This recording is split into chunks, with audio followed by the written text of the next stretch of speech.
Remote door opening. Doors can be opened remotely if required.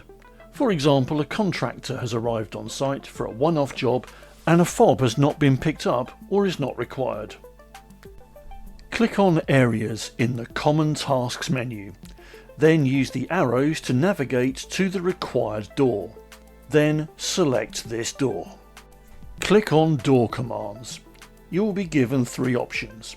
Unlock door for duration, usually 5 seconds. Unlock door forever, and this will just leave the door unlocked if required.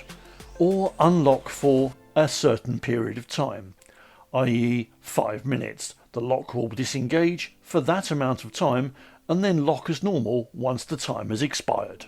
Use the notes box to provide a reason for why the door is being unlocked.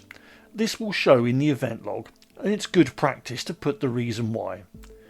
Click OK, and as long as the system is all communicating, i.e. it's online, the door will open.